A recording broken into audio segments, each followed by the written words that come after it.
yuridik butik kompaniyasining bir yaxshi sud amaliyoti, yaxshi harakatlari natijasida sodir bo'lgan yutug'imiz haqida gapirashaman sizlar bilan. Sud jarayonlarida bitta ishimiz ko'rildi. Bu maslahat tarzida olasizlarmi bilmayman, lekin mulkini garovga qo'ygan shaxs boshqa mulki bilan javobgar bo'lmaydi.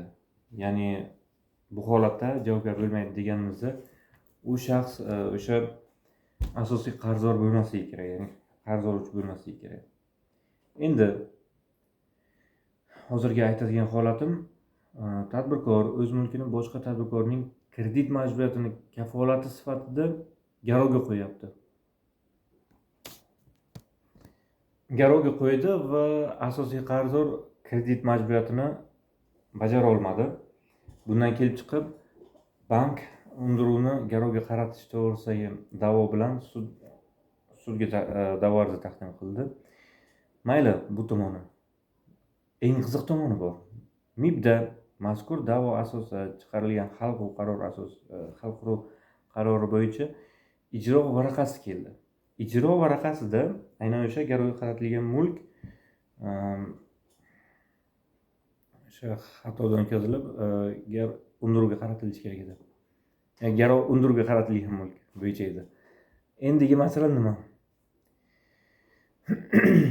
MIB shunday harakat qiladiki,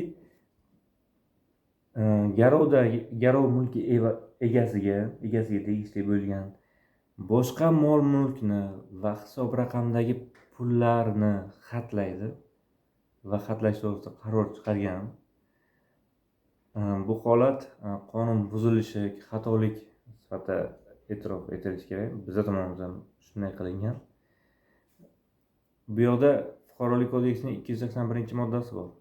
Uning 7-qismiga ko'ra, agar garovga qo'yilgan mol mulkni sotishdan tushgan summa garovga oluvchining talabini qoplashga yetarli bo'lmasa, u qonunda yoki shartnomada boshqacha ko'rsatma bo'lmaganida yetishmayotgan summani garovga asoslangan imtiyozdan foydalanmagan holda qarzdorning boshqa mol mulkidan olish huquqiga egaligi ko'rsatilgan.